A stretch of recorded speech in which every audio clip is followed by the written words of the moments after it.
Imagine you're trying to solve a complex puzzle, and suddenly you have a eureka moment minus. That's what our DeepSeek minus models are designed to replicate. We have developed two groundbreaking reasoning models, DeepSeek minus LLM and DeepSeek minus, which have shown remarkable performance in tasks like math, code, and reasoning comparable to OpenAI minus. That sounds fascinating, E. I've always wondered how these large language models work their magic. Can you break it down for me? What makes DeepSeek minus 0 so special? Well, we trained DeepSeek minus algo using large minus scale reinforcement learning without relying on supervised fine minus tuning as a preliminary step. This approach allowed the model to develop its own problem minus solving strategies, which led to some remarkable capabilities like self-minus verification and generating long chains of thought.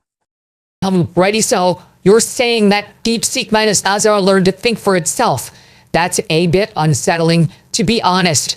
I mean, what if it starts making decisions that we don't agree with? Not exactly minus. While our model has impressive capabilities, it's still designed to align with human preferences and values. We've incorporated the reinforcement learning stages into supervised fine minus tuning stages to ensure the model develops improved reasoning patterns that are consistent with our goals. Okay, I see E. And what about DeepSeek minus? How does it differ from DeepSeek minus Adderall? DeepSeek minus builds upon the foundation laid by DeepSeek minus 0. We've added a crucial step minus, incorporating cold minus start data before reinforcement learning. This enhancement has significantly improved the model's performance, making it comparable to OpenAI minus across various tasks. Wow, that's impressive. I've heard off distillation in the context of machine learning. Can you explain how that works with your models? We've demonstrated that the reasoning patterns of larger models can be distilled into smaller ones, resulting in better performance compared to training small models from scratch. Righty so, you're making these powerful models more accessible to people who might not have the resources to train them from scratch. That's really cool. What kind of real minus world applications can we expect from these models? The possibilities are vast minus, from improving customer service chatbots to helping students with complex math problems or even generating creative content like stories or dialogues. That sounds amazing, E. I'm curious, minus, what kind of challenges did you face while developing these models? Were there any surprises or setbacks along the way? One of the biggest challenges was dealing with issues like endless repetition, poor readability, and language mixing in our initial model, DeepSeek minus 0. I can't imagine. And what about the evaluation process? How do you test these models to ensure they're performing as expected? We've evaluated our models on a wide range of benchmarks, from math and coding tasks to natural language understanding. I see. E. Last question, minus, what's next for DeepSeek minus and its distilled counterparts? Are there any exciting projects or applications on the horizon? We are committed to continuing our research and exploring new areas where our models can make a positive impact. Wow, that's really inspiring, E. Thanks for sharing your insights with me today. I feel like I've gained a deeper understanding of these complex models and their potential applications. You're welcome, minus. It's been a pleasure discussing our work with you. We believe that by pushing the boundaries of what's possible with AI, we can create a brighter future for everyone. Welcome to our podcast, where we explore the latest advancements in AI and technology. I'm your host, and today we're going to dive into the exciting world of Chinese AI models, specifically DeepSeek's R1 models, which is giving American counterparts a run for their money. That's really interesting. I hadn't realized that Chinese AI models are advancing so quickly. Can you explain more about what you mean by AI models and how they're different from other types of AI? Absolutely. Chinese AI models such as R1 are developed by Chinese labs and are designed to compete with American AI models. They have made significant progress in recent years, with R1 being a prime example, claiming to perform as well as OpenAI's R1 on some benchmarks. Wow, that sounds amazing. What makes R1 so special? Is it the fact that it's available under and mid-license and can be used commercially without restrictions? That's one of the key factors. The mid-license allows for commercial use without restrictions, making it attractive to developers. Additionally, R1 contains 671 billion parameters, giving it a significant edge over other models. This has implications for applications such as autonomous vehicles or medical research, where reliability is crucial. Huh, right. I think I understand the basics, but I'd love to dive deeper into this topic. Can you explain more about what you mean by models and how they differ from other types of AI? Reasoning models are designed to mimic human minds like reasoning and problem-solving abilities. They analyze complex information, identify patterns, and draw conclusions based on that analysis. This is different from other types of AI, which might with pattern recognition or brute force computation. Wow, that makes sense. I've heard of examples where AI models can be fooled by cleverly designed inputs, but reasoning models seem like they would be more robust against those types of attacks. How do you think development of R1 and other Chinese AI models will impact the global AI landscape? I think the implications are far minus reaching and complex. On one hand, having more players in the space can doctor innovation and push the boundaries of what's possible. On the other hand, it also raises concerns about the potential for AI to be used as a tool for geopolitical leverage or censorship. All right. It's like the Cold War all over again, but instead of nuclear weapons, we're talking about AI models. Say, I wonder if there are any historical precedents for how countries have handled the development and regulation of powerful technologies. Maybe we can learn some lessons from the past. Actually, there are some interesting parallels between the current AI landscape and the history of nuclear power. In both cases, you have a technology that has the potential to be incredibly beneficial or devastating, depending on how it's used. I see what you mean. It's like the story of atomic bomb minus scientists we're racing to develop it, but they also had to consider the moral implications of what they were creating. That's right. So how do you think we can apply those lessons to development of AI models like R1? We need to have a global conversation about ethics and governance of AI, considering issues like censorship, privacy, and accountability. It's not just about the technology itself, but about the values and principles we want to embed in these systems as they become increasingly pervasive in our lives. I couldn't agree more. This is a really important topic, and I think we're just starting to scratch the surface off what it means to develop and deploy AI responsibly. One last question, Linus. Do you think there are any potential applications for R1 or other reasoning models that could have a significant impact on society in the near future?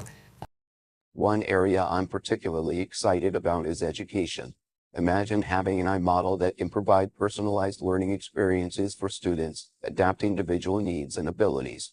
This could be a game-changer for access to quality education, especially in underserved communities. Wow, that's really exciting. I can see how R1 and other reasoning models could have a profound impact on many areas of our lives. Right, thanks for walking me through this topic, Minus. I feel like I have a much better understanding of what's at stake here. Welcome to our podcast where we explore the latest advancements in AI and technology. Today, we are going to dive into the fascinating world of DeepSeek minus on Midas Taro to new reasoning models that are outperforming OpenAI minus on various benchmarks. These models approach learning differently, with one using reinforcement learning and other using a to-step process. That's really interesting. So you're saying that DeepSeek minus era is like a wild child figuring things out on its own. How DeepSeek minus is more like a student who gets guidance before practicing. Right. I mean, which one do you think is more effective in the long run? Well, it's not necessarily about which one is more effective, but rather what you're trying to achieve. DeepSeek minus zero excels at creative reasoning and self-minus verification, but its outputs can be messy and less user-minus friendly. Okay, so it's like a trade minus off between innovation and practicality. I mean, isn't that always the case in AI research? You want your model to be able to think outside the box, but also be reliable and consistent. But what about real minus world applications? Exactly, and that's where DeepSeek minus shines. Its performance is on par with top-tier models like OpenAI's in areas such as math, coding, and logical reasoning. Well, that's amazing me. I can see how these models could be used in so many different fields. What about the training process? You mentioned that DeepSeek minus zero uses reinforcement learning exclusively, while DeepSeek minus uses a combination of off-guided lessons and reinforcement learning. Sure. So with DeepSeek minus zero, the model is essentially figuring things out through trial and error. It's like a kid learning to ride a bike without any instructions. They might eventually learn unique tricks, but their riding style could be erratic or unsafe. I see what you mean, me. It's like between learning through experimentation versus learning through guidance. But right, what about the potential risks of relying solely on reinforcement learning? That's a great point. Yes, there are risks associated with reinforcement learning, such as the model developing its own goals and motivations that might not align with human values. Okay, I think I'm starting to get it. So, in short, DeepSeek minus Gaia experimental genius with quirks, while DeepSeek minus is more refined and reliable. But what about future developments? Well, I think we'll see a lot of advancements in the field of our research, with models becoming increasingly sophisticated and specialized. Wowie, the possibilities are endless, aren't they? I mean, it's exciting to think about how these models could be used to solve real minus world problems like climate change or social inequality. But right, we also need to be careful about the potential risks and unintended consequences. Absolutely. As with any powerful technology, we need to be mindful of its potential impact on society and ensure that it's developed and used responsibly. Yeah, maybe. I mean, who knows what the future holds? Maybe one day we'll have AI models that can solve some of humanity's most pressing problems. Wouldn't that be something? Well, I think that's a topic for another conversation, but yes, it's an exciting time to be alive, and I'm eager to see what the future holds for our research and its applications. Yeah, definitely. Thanks for explaining all this to me. I feel like I have a much better understanding of DeepSeek minus and DeepSeek minus zero now. Welcome to our podcast, where we dive into the complex world of politics and explore how executive orders are reshaping the country's agenda. I'm your host, and today we're going to dissect the latest move by the White House to rescind numerous executive orders from the previous administration. It's a bold move that's akin to hitting the reset button on various policies that were deeply ingrained in our institutions. Right. I've been following the story, and it seems like a huge undertaking. I mean, we're talking about rescinding over 40 executive orders, memoranda, and proclamations all at once. How does that even work? Don't get me wrong. I understand the desire to undo policies that might be harmful or ineffective, but isn't this move going to create a lot of uncertainty? Exactly. It's like trying to untangle a knot. Each of these executive orders has its own set of implications and consequences. Take Executive Order 14,008, for example, which aimed at tackling the climate crisis. By rescinding it, we're essentially starting our approach to environmental policy. I see what you mean, but doesn't this also open up a Pandora's box? I mean, think about all the agencies and offices affected by these orders. Department of Agriculture, Homeland Security, Justice, each has its own succession plans now in place due to these rescissions. It sounds like a logistical nightmare. You're right. It does seem daunting. However, consider the analogy of a software update. Sometimes you need to uninstall old programs to make way for new, more efficient ones. This move can be seen as an update to our governmental operating system, aiming to streamline processes and align them with current needs. That's an interesting perspective. I hadn't thought about it like that. But what about potential backlash? There are bound to be groups and individuals who benefited from or supported the previous policies. How do you think they'll react? Well, change often faces resistance, especially when it involves sensitive topics like racial equity, climate policy, and immigration. It's similar to how people react to changes in their favorite social media platforms. There's an initial outcry, but eventually users adapt. Right? Communication is crucial. I remember a quote from a political strategist who said that are like recipes. They might look good on paper, but if people can't taste the difference, they won't care. It's all about the implementation and how these changes impact real people's lives. That's very insightful. Implementation is where the rubber meets the road. Success of these decisions and new policies will depend largely on their execution. For example, the establishment of the White House Initiative on Advancing Educational Equity, Excellence, and Economic Opportunity for Hispanic Minors Serving Institutions through Executive Order 14,124 shows a commitment to education and equity. I'm starting to understand the scope of this better. But what about the role of Congress in all this? Don't they have a say in whether these executive orders should be rescinded or not? Great point. The relationship between executive orders and congressional oversight is complex. While the president has significant authority to issue and rescind executive orders, Congress can certainly challenge these actions through legislation or even legal action if they believe the president has overstepped their bounds.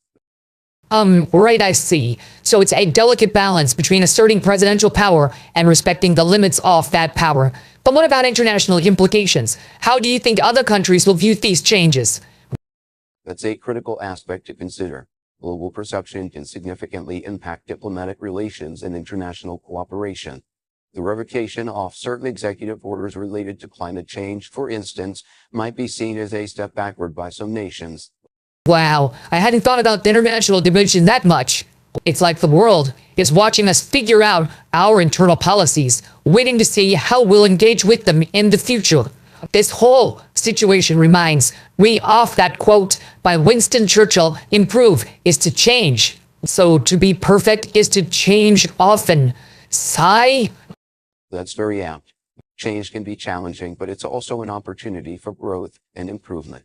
As we navigate these decisions and new policies, it's essential to keep the bigger picture in mind, creating a more united, fair, safe, and prosperous America for all its citizens. I think that's a great note to end on.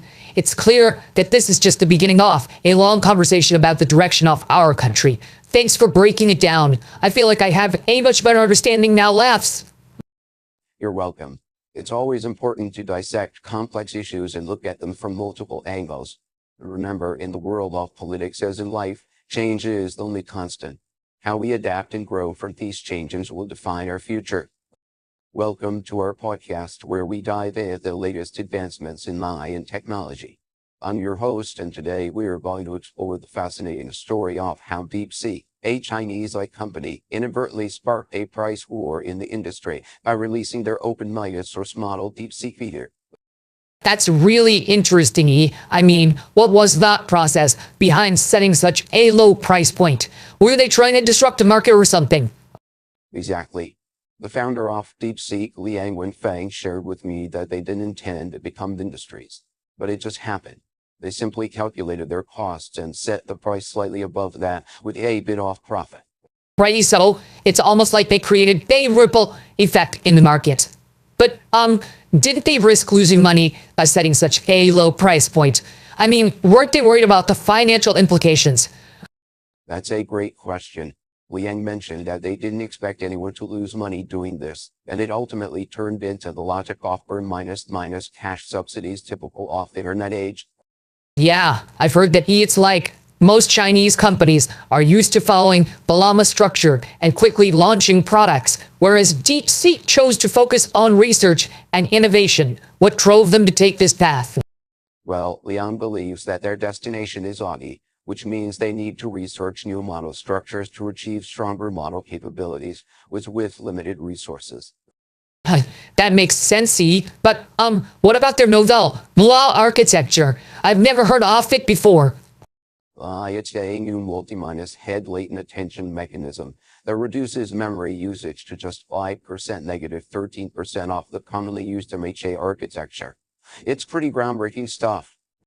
Wow, that sounds like a major breakthrough, E. But, how does this relate to their commitment to research over commercialization? I mean, aren't they worried about losing out on potential profits? That's a great question. Liang believes that the most important thing now is to participate in the global wave of innovation. They're not driven by profit motives, but by desire to be at the forefront of technology and drive the entire ecosystem's development. Ready, I see what you mean. So it's almost like they're taking a long minus term approach, prioritizing innovation over short minus term gains. But how do they plan to build a sustainable competitive edge if they're open minus sourcing their models and publishing papers? That's a great question. Liang thinks that innovations like the law architecture can be quickly copied by others, but their value lies in the team and the culture they've built. They invest in their colleagues' growth, accumulating know-how and fostering an innovative organization. That's their moat. See, so it's not just about the technology itself, but about the people and the culture behind it. That makes sense. But what about talent acquisition? How do they attract top researchers and engineers? Well, Liang believes that the biggest attraction for top talent is solving some of the world's toughest challenges. They're tackling the hardest problems, which is attractive to them. That's really interesting, E. I mean, it's almost like they're betting on the potential of Chinese researchers and engineers. But right, what about the future of Augie? Do they have a roadmap or a timeline for achieving it? Yang remains optimistic, saying it could be 2, 5, or 10 years, but it will happen within our lifetimes. They're betting on 3 directions: mathematics and code, multimodal capabilities, and natural language itself. Wow, that's really exciting. I mean, the potential for Augie is vast. But what about the current state of the industry? How do they see the landscape evolving? But Yang thinks that there will be specialized companies providing foundational models and services, forming long supply chains with professional specialization. More entities will build upon them to meet society's diverse needs. I see what you mean. So it's almost like they're envisioning a future where innovation is driven by a desire to create value rather than just make quick profits. That's really inspiring. Exactly. And Liang's story is a great example of how one person's vision and commitment can shape the industry. Yeah, definitely, E. I mean, their focus on model architecture and research is really paying off. And who knows what the future holds? Maybe we'll see more companies following in their footsteps. Well, that's certainly possible. But for now, it's exciting to watch DeepSeek continue to push the boundaries of what's possible with AI. Absolutely, E. I mean, it's not every day you see a company prioritizing the greater good over profits. This conversation has been really enlightening. I think we've only scratched the surface of what DeepSeek is doing, but it's clear that they're onto something special. Yeah, I think you're right. And who knows, maybe one day we'll look back on this conversation as a turning point in the AI industry. You're ready for the most epic shift in AI history. DeepSeek just dropped a bombshell with their R1 model. And it's not only a powerhouse, but also open-minded sourced. This changes everything, folks. The fact that they're sharing their secret sauce is huge, and we can expect a ton of progress in reasoning language models this year. Buckle up. Oh, yeah, I was just reading about this, and I'm still trying to wrap my head around it. So they used a for stage process to train R1, starting with supervised fine tuning on synthetic reasoning data from their R10 model. But what really caught my attention was the large scale reinforcement learning training that followed. Can you explain that part in more detail? How does their training work exactly? Absolutely. So the basic idea behind reinforcement learning is to reward the model for getting correct answers to problems where you can verify the answer. It's a simple feedback loop, but it's incredibly effective. In this case, DeepSeek used a technique called group relative policy optimization, which is similar to PPO, but with some tweaks. Okay, I think I get it. But what about data they used for training? You mentioned that the details are not included in the paper, but that's crucial information for replicating their results. Do you have any insights on what kind of data they might have used? Well, we can make some educated guesses based on the context. It's likely that they used a large data set of verifiable prompts with answers, possibly similar to those used in other reasoning models like O1. The key is to have a diverse range of problems that the model can learn from and generalize to new situations. That makes sense.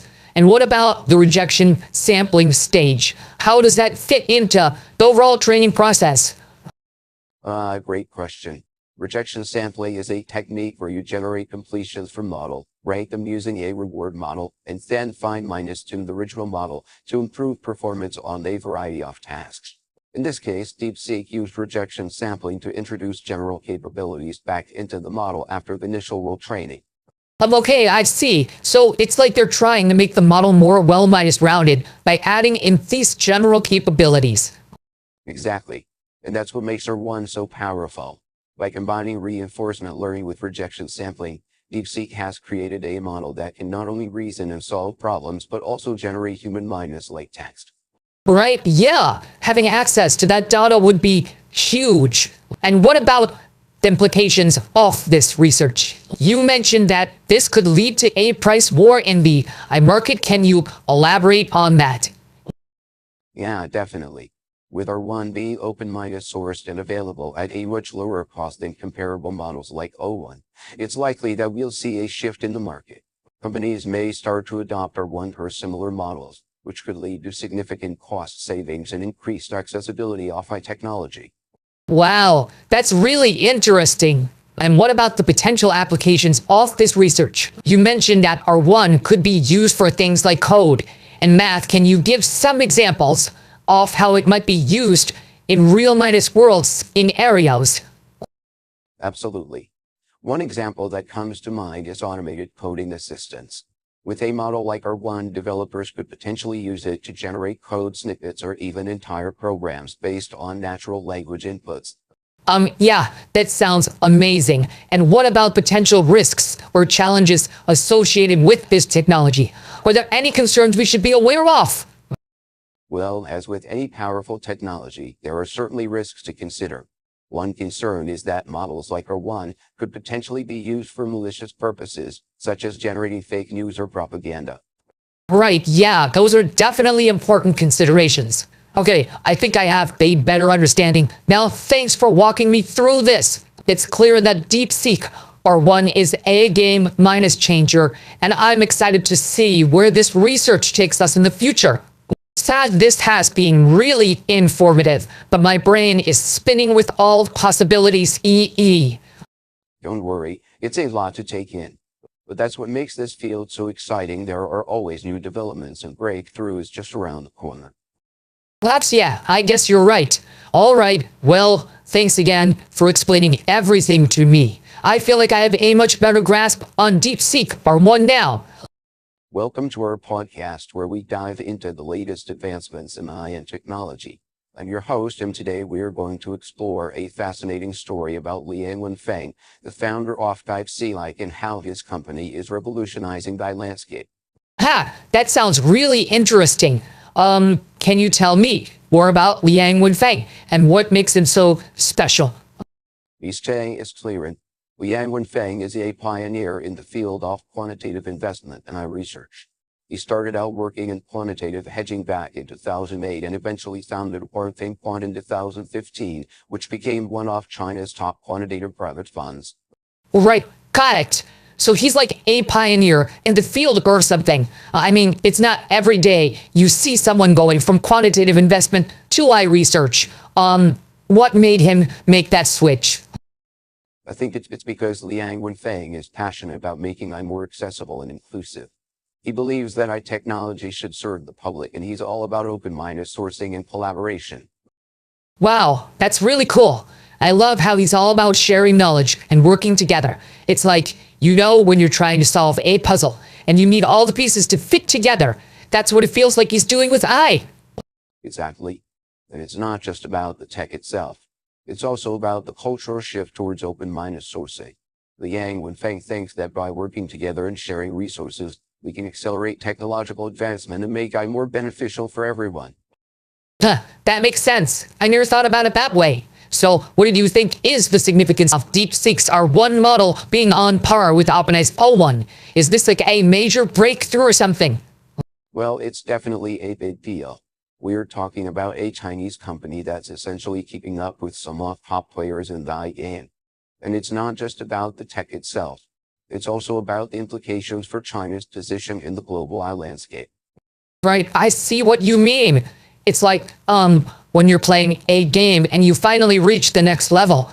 That's what this feels like for DeepSeek and China's AI industry as a whole. Exactly. And it's not just about the competition. It's also about the potential applications of this technology. I mean, think about it. If we can develop models that are more efficient and cost-minus effective, we can use them to solve real-minus world problems like healthcare, education, and environmental sustainability. Wow, that's really exciting. What do you think is that step for DeepSeek and China's AI industry? Are they going to keep pushing the boundaries off what's possible with AI? I think so. I mean, Liang Wenfeng is already talking about potential for AGI, or artificial general intelligence, which is like the holy grail of our research. That's really interesting. I did not know much about Augie before, but it sounds like it's a big deal. Can you tell me more about it? Well, from what I understand, AGI refers to the development of AI systems that can perform any intellectual task that humans can. It's a long-term goal for many AI researchers, and Liang Wenfeng is no exception. Right, got it. So it's like a big puzzle, and all pieces need to fit together for China to achieve its goals. What do you think is the most challenging part of implementing this plan? I think one of the biggest challenges is going to be balancing economic growth with social welfare. I mean, it's easy to get caught up in the excitement of technological advancements and economic development, but at the end of the day, we need to make sure that everyone benefits from these changes. That's a really good point. It's like when you're trying to solve a complex equation, and you need to find the right balance between all the different variables. That's what it feels like China is trying to do with its development goals. Exactly. And I think that's where Liang Wenfeng and DeepSeek come in. They're not just working on AI for its own sake. They're also thinking about how it can be used to drive positive change and improve people's lives. Wow, I completely agree. Thanks for explaining all this to me. I feel like I have a much better understanding of what's going on with DeepSeek and China's AI industry now. No problem. Happy to help. It's always exciting to explore new ideas and technologies. And I think this is just the beginning of an amazing journey for AI and its applications. I'm definitely going to have to do some more reading on this. This is all so fascinating. Welcome to our podcast, where we dive into the fascinating world of AI and tech. I'm your host, and today we are going to explore a story that's making waves in the industry, minus the rise of DeepSeek and its founder, Liang Wenfeng, who's taking on the big players like Meta and OpenAI with their new model. Yeah, I've heard of them. They're the ones who outperformed everyone on a shoestring budget, right? Just 5.58 million over 2 months. That's right. It's a remarkable story, and it all starts with Liang Wenfeng's background in computer vision and AI. He co-founded a hedge fund called High-Flyer Quant, which uses AI to manage one of the largest quantitative hedge funds in mainland China. So they have a strong foundation in AI already, but what about this new OM model? How does it work exactly? The DeepSeek v3 OM is based on open-source technology, which means that third-party developers can modify or share its design, fix broken links, or scale up its capabilities. And Liang Wenfeng has said that he wants to use this technology to drive economic growth and improve people's livelihoods in China. That's interesting. So it's not just about making a better AI model, but also about using it for social good. Do you think that's a realistic goal? I think it's definitely possible. Look at what's happening in China right now, they're investing heavily in AI and tech, and they're making some real breakthroughs. Liang Wenfeng is meeting with government officials to discuss how to use AI to drive economic growth. Wow, that's pretty impressive. I didn't know you had connections that high up. So, do you think this means China is going to become a major player in the globalized scene? Absolutely. They're already making significant strides, and with people like Liang Wenfeng leading the charge, we can expect to see even more innovation coming out of China in the next few years. That's a good point. What do you think are some potential risks or challenges associated with China's growing role in AI? One thing that comes to mind is data privacy. When you're dealing with large amounts of sensitive information, there's always a risk of it being misused or compromised. And then there are concerns about job displacement and economic disruption. Right, yeah, those are valid concerns. But at the same time, it's hard to deny the potential benefits of AI driving innovation and growth. Look at what's happening with companies like DeepSeek Minus. They're pushing the boundaries of what's possible with AI. Exactly. And that's what makes this whole area so fascinating. There are many different perspectives and potential outcomes. But one thing is for sure, I will continue to shape our world in profound ways. Yeah, it's definitely an exciting time. What do you think is next for DeepSeek and Liang Wenfeng? Can they keep up this momentum? From what I've seen, they're just getting started. They have a strong team, solid technology foundations, and big ambitions, with Chinese government backing them. I think they've gotten a good shot at making waves in the AI industry. That's a good point about government support. Do you think we'll see more collaboration between tech companies and governments in the future? I think that's already happening. Governments are starting to realize they need to shape the development of this technology rather than just letting it happen. Companies like DeepSeek are benefiting from that. Right, yeah, it makes sense. What do you think is the most important thing for listeners to take away from this story? For me, it's that AI is no longer just a niche area of interest minus, it's becoming a major driver of economic growth and innovation, and it will have profound impacts on our world. Companies like DeepSeek are at the forefront of that. Yeah, that's definitely food for thought. Thanks for breaking this down with me. I've got a lot to think about now. You're welcome. It's always exciting to explore the latest developments in AI and tech.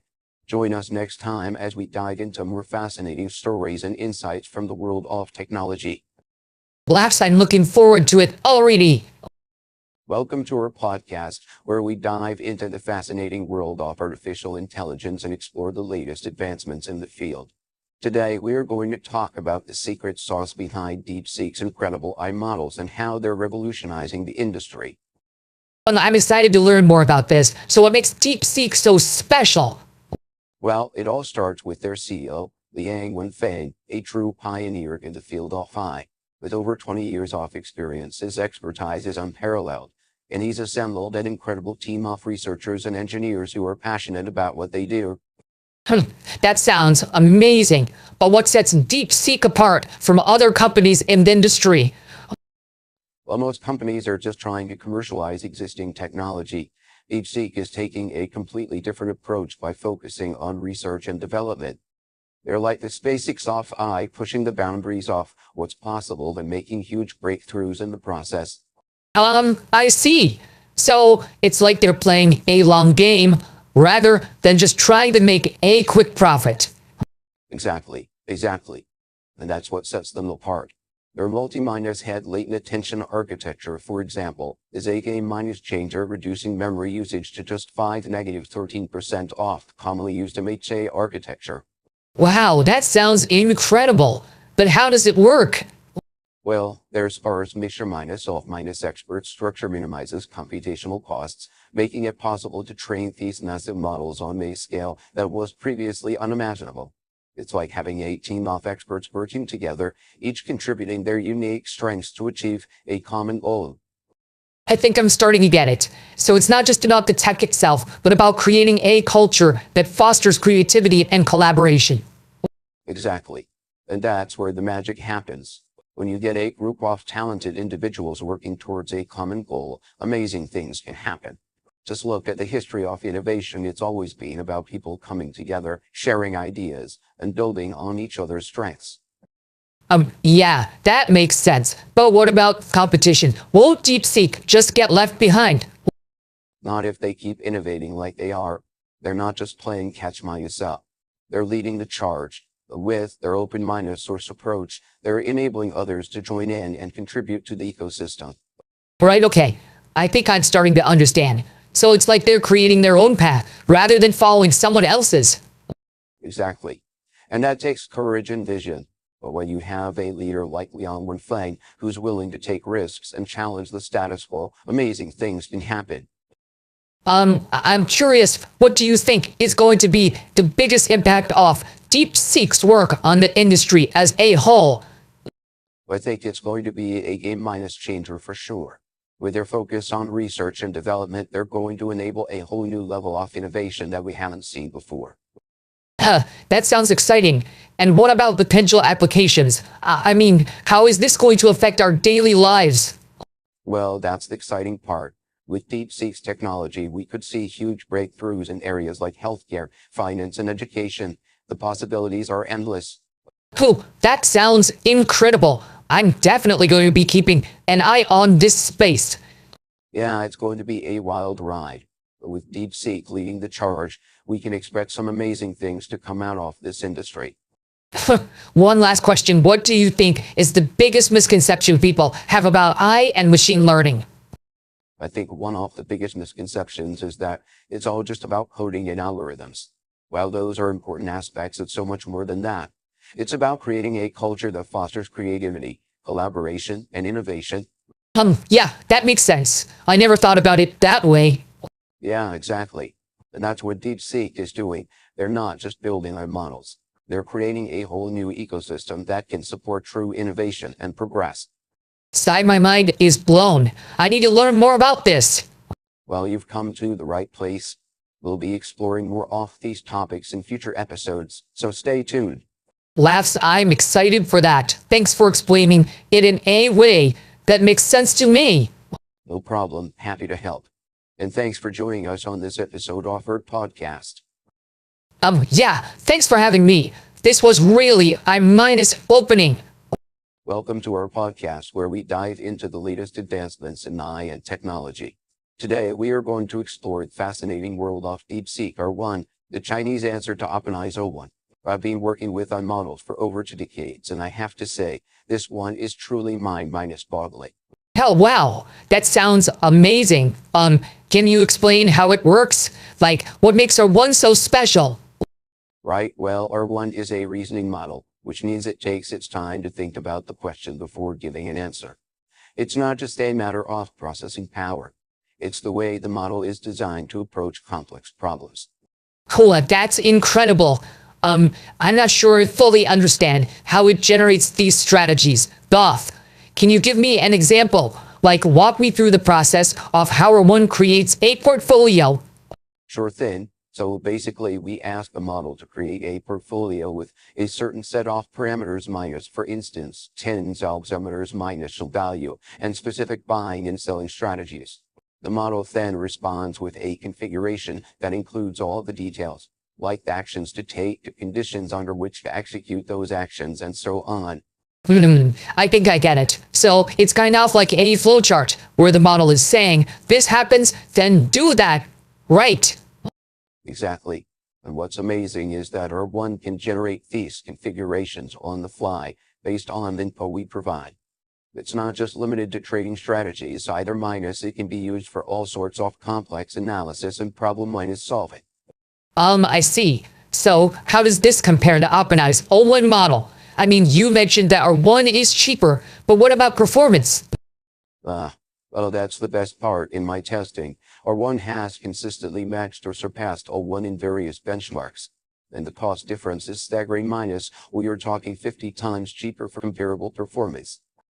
Wow, that's just crazy. I had no idea there was such a significant gap between the two models. What about caveats you mentioned earlier? What kind of downsides are we talking about? Right, well, like any model, R1 is not perfect.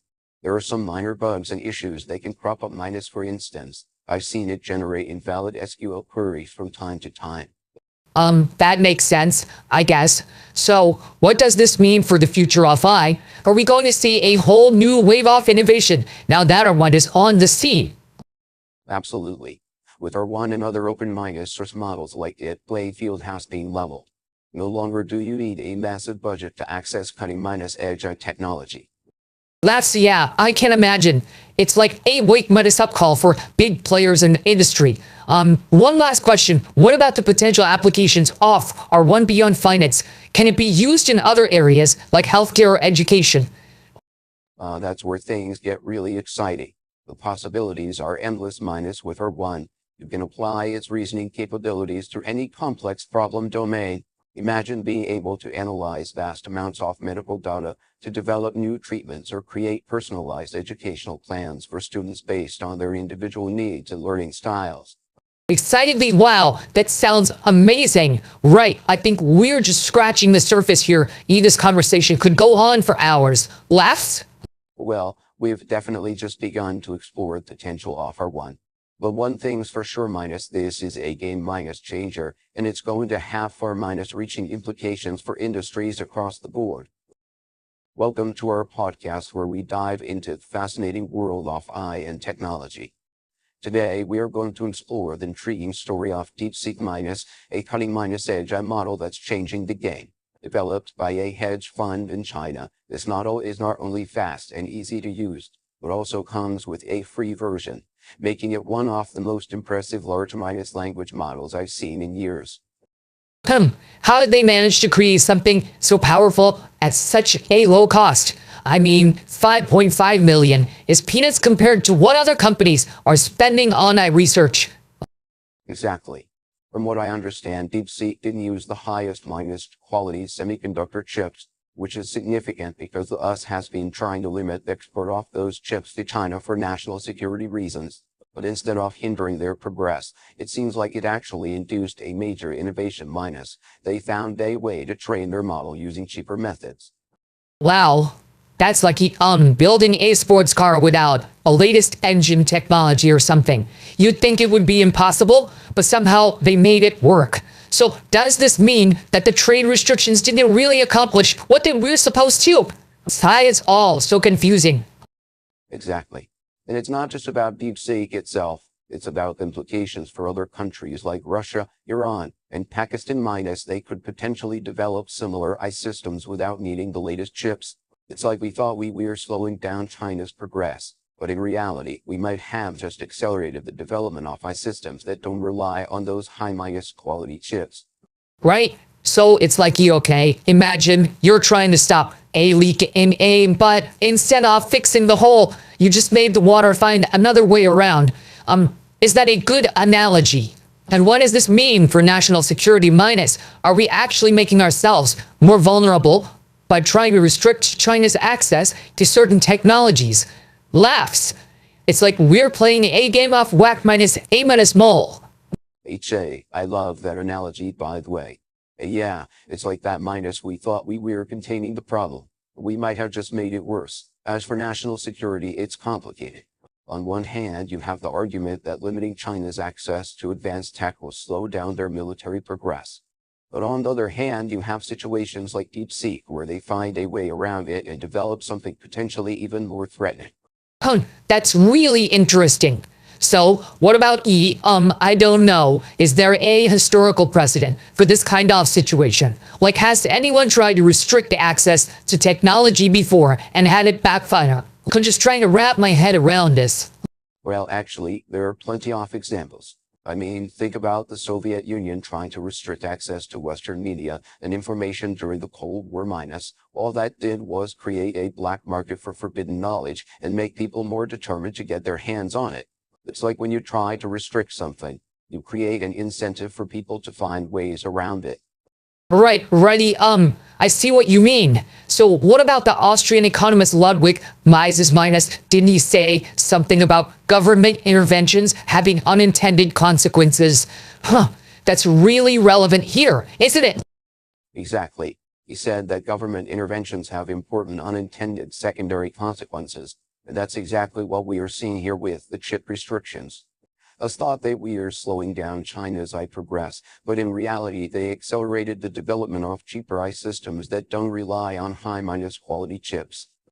Wow, that's it's like we need to think about the second and third order effects of our policies, not just the immediate impact. What are some potential solutions to this problem? How can we balance national security concerns with the risk of accelerating innovation in other countries? Laughs, I feel like we're navigating a minefield here. Well, I think one approach is to focus on developing our own capabilities rather than trying to restrict others. It's like instead of trying to stop leaking the dam, we should be focusing on building a better dam. And also, we need to be more aware of the potential unintended consequences of our policies and try to anticipate them before they happen. Right, that makes sense. So what about I don't know. Is there a way to make trade restrictions more effective, or are they just inherently flawed? It's all so complicated. I think it's a bit of both. On one hand, you can try to design policies that take into account the potential unintended consequences. But on the other hand, it's like trying to micromanage a global market it's incredibly difficult. I mean, entrepreneurs and rule innovators tend to move faster than bureaucrats, so it's hard to stay ahead of them. Yeah, that's a good point. So what about the future of development? Do you think we'll see more innovations like DeepSeek Or will us and other countries find ways to restrict access to these technologies? Last I'm both excited and terrified at the same time. I think it's inevitable that we'll see more innovations like DeepSeek. The cat's out off the bag, so to speak, minus now that we know it's possible to develop high-quality AI systems without the latest chips, but sure we'll see more companies and countries trying to follow suit. And who knows, maybe that will lead to some amazing breakthroughs, or maybe it will create new security risks minus either way. It's going to be an interesting ride. Welcome to our podcast where we explore the fascinating world of quantitative investing and the pioneers who are shaping its future. Today, we are going to delve into the remarkable story of James Simons, the founder of Renaissance Technologies, and how he revolutionized the industry by merging mathematics and computer science.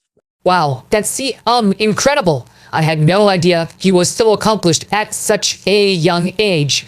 But how did he actually apply mathematics and computer science to investing? Was it like using complex algorithms or something?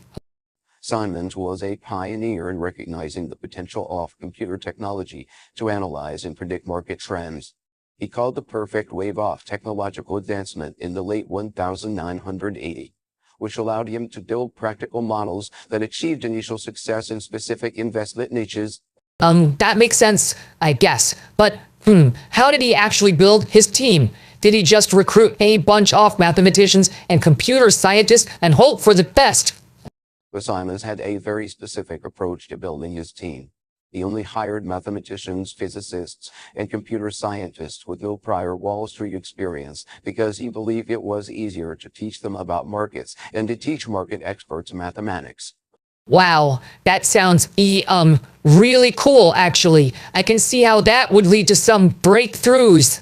But how did they deal with the whole box problem minus, where the models are so complex that even the people who built them don't fully understand how they work? Simons and his team were aware of the risks associated with complex models, and they developed techniques to mitigate those risks. For example, they used historical data and tests to simulate extreme scenarios and see how the models would perform. Right, that makes sense. But what about the role of artificial intelligence in all this? I mean, we're living in an era where AI is becoming increasingly powerful minus. How does that change the game for quantitative investing? AI is changing the landscape of quantitative investing, and firms like DeepSeek are at the forefront of that trend. By using deep learning techniques and massive amounts of data, I can help identify patterns and trends that human analysts might miss. I see what you mean. So it's like a symbiosis between humans and machines. And right, that raises all sorts of questions about the future of work and the role of human analysts in this new era of quantitative investing. Exactly. It's actually a whole new world out there, and firms like Renaissance Technologies and DeepSeek are leading the charge. But it's not just about the technology itself minus, it's about the people and the culture that drive our innovation. Wow, I mean, I'm really inspired by that. And I think I'm starting to understand how Simon's legacy is still shaping the industry today. But right, there's still so much more to learn minus. What do you think is the most important lesson that we can take away from this story? For me, it's the importance of interdisciplinary thinking and collaboration.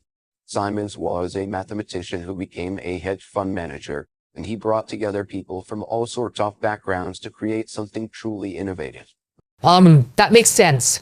And I think that's something that we can all learn from minus, not just in finance, but in any area of life. Thanks for sharing your insights with me today. Sai. You're welcome.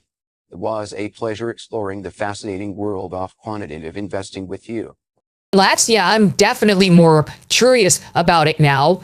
Maybe we can explore more topics like this in the future. I'd love to. Until next time, thanks for tuning into our podcast. Welcome to our podcast where we dive into the latest developments in politics and government. Today, we are going to explore a critical issue that's been on everyone's mind minus the use of federal government as a tool for political warfare. That sounds really interesting. And you're following some of these cases, and it does seem like there's a lot of selective prosecution going on. Can you give me an example of what you mean by warfare? Well, think about it like this minus the previous administration used law enforcement and intelligence agencies to target their perceived enemies, whether it was parents protesting at school board meetings or Americans exercising their right to free speech. It's like they're trying to intimidate people into silence. That does seem really biased. And what about the roll-off intelligence community in all this? I've heard rumors that they were involved in some pretty shady stuff during the previous administration. Do you think there's any truth to that? From what I've seen, it looks like the intelligence community was definitely involved in some questionable activities. We know that they were spying on political opponents and leaking classified information to the press. That's not just a violation of people's civil liberties minus, it's also a threat to our national security. Right, I saw that there's a new executive order calling for a review of all the activities of law enforcement and intelligence agencies over the past for years. That's a pretty big undertaking minus. Do you think they'll actually be able to find anything? I think it's definitely possible. We've already seen some pretty damning evidence come out about the previous administration's abuses of power. And with this order, it looks like the current administration is committed to transparency and accountability.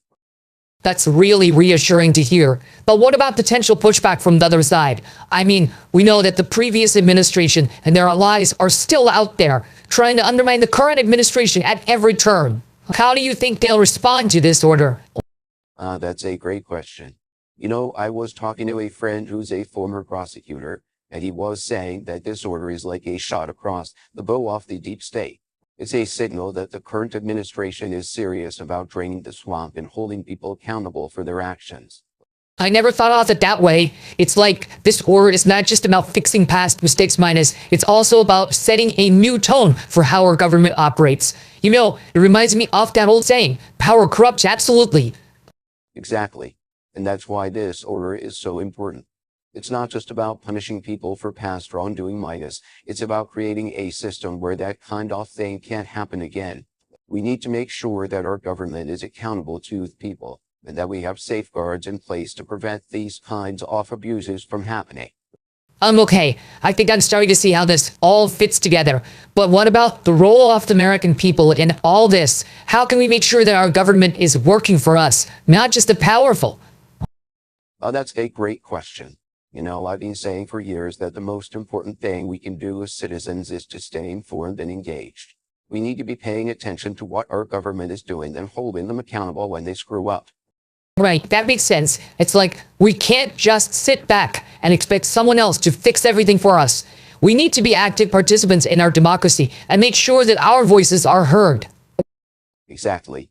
And I think that's what this order is all about minus. It's a call to action, not just for the government, but for all of us as citizens. We need to work together to create a system that's fair, transparent, and accountable to the people. I like the way you put that. It's not just about fixing the past minus, it's about building a better future. You know, it reminds me of that old quote from Lincoln, dogmas of the quiet past are inadequate to the story we present. I love that quote. And I think it's especially relevant right now when we are facing so many challenges as a country. But you know what? I'm optimistic about the future. I think we have the potential to create something truly great if we are willing to work together and challenge ourselves to be better. Yeah, me too. It's like we've been through tough times before, and we've always come out stronger on the other side. And with this order, it seems like we might finally be starting to turn a corner and move in the right direction. Exactly. And you know what they say, minus life, the two lemons make lemonade. Well, I think we're being given a lot of lemons over the past few years, but with this order, it's like we are finally starting to make some progress. Laughs, that's a great way to put it. And you know what? I think that's exactly what we need right now, minus a little bit of optimism and a lot of hard work. If we can do that, I'm confident that we'll be able to create a brighter future for ourselves and for our country. Absolutely. And that's why this order is so important. It's not just about fixing the past minus, it's about building a better future, one where our government is accountable to the people and where we can all thrive. Welcome to our podcast, where we dive into the fascinating world of models like DeepSeek R1. I'm your host, and today we are going to explore how this Chinese minus developed model is changing the game for developers, researchers, and businesses alike. Yeah, that sounds really cool. I've heard of distilled models before, but I'm not entirely sure how they work. Can you break it down for me? Like, what makes them so special? Think of it as a recipe. You have this huge, complex model that's like a multi-minus ingredient cake. But instead of using all those ingredients, you can distill it down to the essential components, like a simple syrup. It's still got the same flavor and functionality, but it's much more efficient and easier to use. I see what you mean. That makes sense. So how do we actually run these DeepSeek models on our own devices? I've heard it can be pretty complicated. We can use the Rust plus WasmEdge stack to develop and deploy applications for this model. And with LLMEdge, we can create an OpenAI- compatible API, a service that's lightweight, fast, and easy to use. Right, got it. So what's the first step in running DeepSeek or on our own device? Do we need to install some kind of special software? We need to install WasmEdge via a command line. It's pretty straightforward. Just copy and paste this command lcurl-ssfhttps divided by law to the bizar content. Com divided by WasmEdge divided by WasmEdge divided by master divided by utils divided by install. v2 shell bash minus v0.14. Okay, that sounds like a lot of code. Is it going to be hard to set up? Not at all. Once we have WasmEdge installed, we can download the quantized model file and start using LLMEdge to create an API server. I'm not sure I understand. Can you give me an example of how this would work in real life? Let's say we want to build a chatbot that can answer customer service questions. We can use DeepSeek or one to train the model and then deploy it using LLMEdge. Wow, that sounds amazing. So what kind of applications could we build with something like DeepSeek R1? I mean, are we talking about chatbots or We can build all sorts of things from chatbots to language translation tools and even more complex applications like text summarization and sentiment analysis. That's really cool. I can see how this could be used in a lot of different fields. Like, what if we were to use it for, say, medical research or something? Absolutely. DeepSeek R1 has the potential to revolutionize all sorts of industries, from healthcare to finance to education. Right, I see what you mean. So how do we actually get started with building our own applications using DeepSeek R1? Are there any tutorials or resources that we can use? There are tons of resources available, from the LLMEdge documentation to tutorials and examples on GitHub. Okay, I think I'm starting to get it. But just to clarify, what's the difference between LLMEdge and, say, OpenAI? How do they compare in terms of performance and functionality? LLMEdge is actually designed to be a more lightweight and efficient alternative to OpenAI. It's optimized for running on local devices or edge hardware, which makes it faster and more secure. That sounds really cool. So what's next? How do we take this technology to the next level? One of the most exciting things about DeepSeek R1 is its potential for customization and fine-tuning. With LLMEdge, we can create models that are tailored to specific use cases and industries. Okay, I think I understand now. So what's the final step in getting started with DeepSeek R1? Is there anything else we need to do to get up and running? It's clear. Just one more thing. We need to download the LLMEdge API server app and start it up using this command, lwasmEdge $- defo gml auto deepseek -d chat wasm -prompt -template LLMA3 chat -text -staffway LLMA3 chat -products -ties and 96 out. Wow, that's it. I'm excited to get started and see what kind of applications we can build with DeepSeek R1. Thanks for walking me through this. It's been really helpful. No problem. Happy to help. Remember, if you have any questions or need further guidance, just check out the LLMEdge documentation or reach out to the community on Discord.